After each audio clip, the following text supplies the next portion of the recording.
In any city, in any country, go to any mental institution or halfway house you can get yourself to.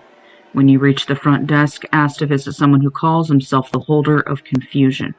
The worker will initially ignore you, but if you wait for 1 full minute, she will rise and motion for you to follow her.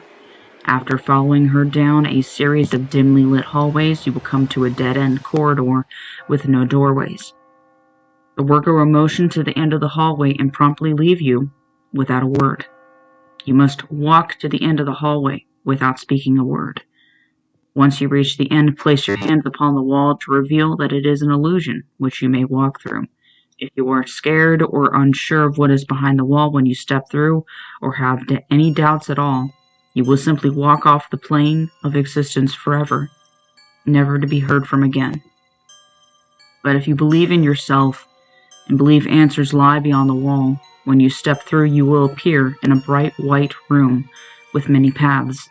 Some lead into the distance, others appear to lead nowhere at all.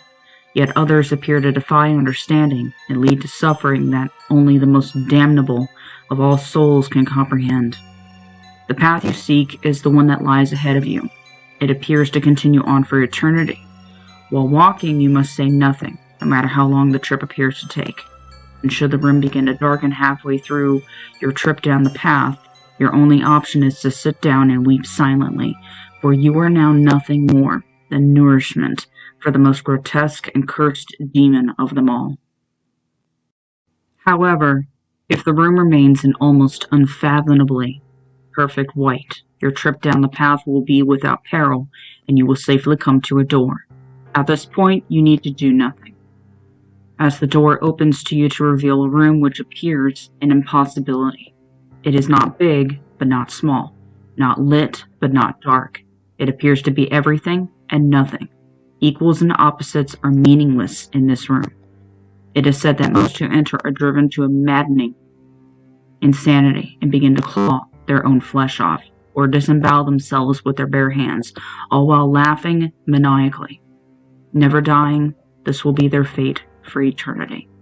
Should you manage to not be driven to insanity, you will notice a nondescript figure standing in the center of the madness. It appears to be human, yet at the same time something much more hellish. You will not be able to comprehend this entity visually, but you must not repulse at its sight, nor can you say anything to it.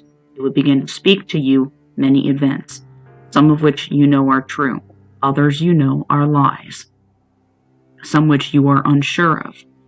The entity will become increasingly agitated that you are ignoring its nonsense. You must refrain from saying anything at all until the entity falls silent briefly and then asks, "What would you do if they were all brought together?" To this, you must firmly reply, "Everything that you would do, including what you wouldn't." The entity will stare at you blankly for a moment. If it doesn't believe you, it will simply walk away and leave you there forever in darkness. If it does believe you, however, it will reach its hand out and give you a small, seemingly immaterial glowing object. This is the beast's resolve. That is object 37 of 538. No matter how indecisive you are, no matter how unsure the world becomes, you alone must know what to do if they all come together.